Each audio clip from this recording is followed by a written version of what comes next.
By now, you've met a few people in this Build Your Network series. There's the guy at the conference in Washington, D.C., the one scanning the room over my shoulder before he'd finished shaking my hand, gone in 90 seconds, with a card I'd forgotten by the time I got back to my hotel room. There's Jack, the CFO I met on a group bike ride, who, a decade of real conversations later, offered me an opportunity neither of us could have engineered.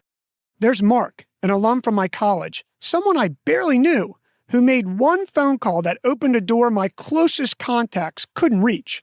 There's Joe, who's been calling me out of nowhere for 20 years to connect people he thinks should know one another with no agenda, no ask, no score being kept.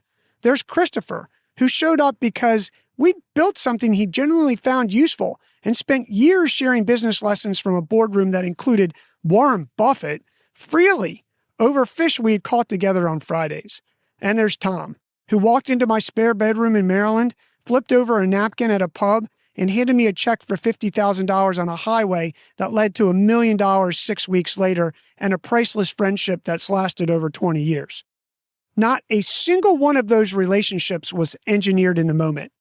Not one of them came from a cold email, a LinkedIn message, or a conference badge. Every single one of them was a result of showing up consistently, giving before asking, and treating people as worth investing in long before there was any reason to expect a return. That's the long game. And today we bring it all together and talk about what happens when you play this long game enough for it to matter. Here's what the science says first. A study published in the Journal of Applied Psychology titled Effects of Networking on Career Success, a longitudinal study, tracked networking behaviors and career outcomes across 3 consecutive years. The findings were clear. Networking isn't just tied to where you are right now, it's tied to the rate at which you grow over time. People who consistently invested in building and maintaining relationships didn't just earn more, they earned more faster, year over year, than the people who didn't. The network compounds, just like any other asset you tend to carefully over time. Your network at 30 is mostly accidental. The people you went to school with, the first few jobs you landed, the colleagues you happened to sit near. Most of it happened to you rather than because of you. Your network at 40 starts to reflect intention. The relationships you choose to invest in, the communities you showed up for consistently, the people you helped before you needed anything from them.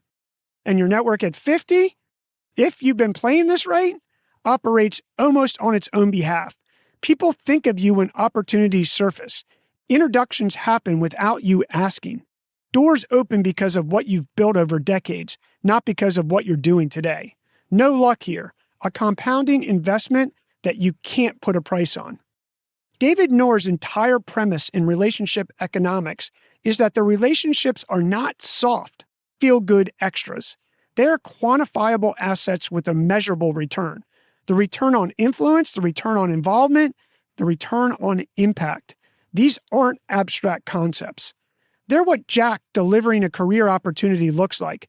They're what Tom handing you a check looks like. They're what Joe calling you out of nowhere to make an introduction looks like. All of this is the return on years of investment made with no expectation of a specific payoff at a specific time. The people who build remarkable networks aren't doing something dramatically different from everyone else. They just show up for their communities even when there's nothing immediately in it for them.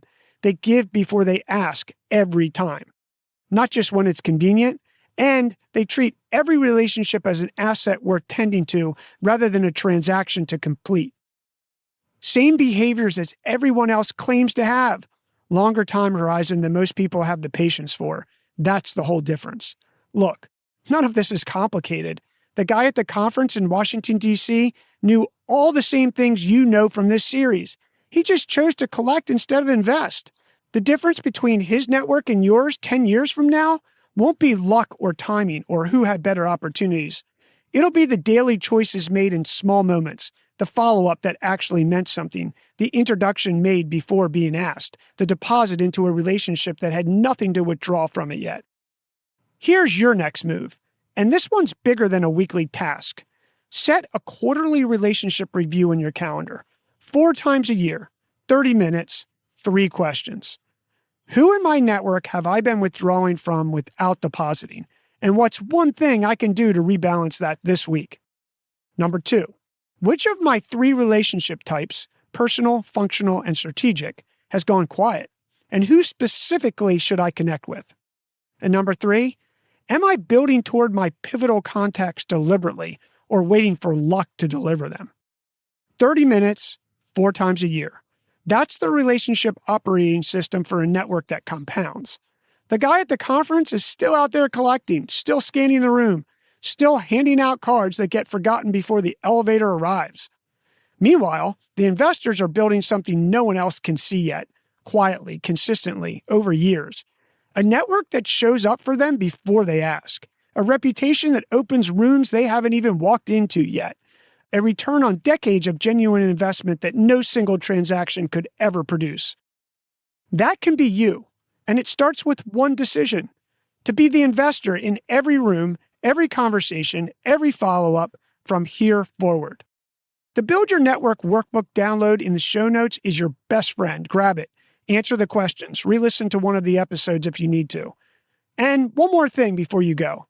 I put together a bonus episode that's next that covers how 30 cards turned into 3 job offers and the tool I used to run everything we talked about in this series. Listen in. It's worth 4 minutes of your time. Your move.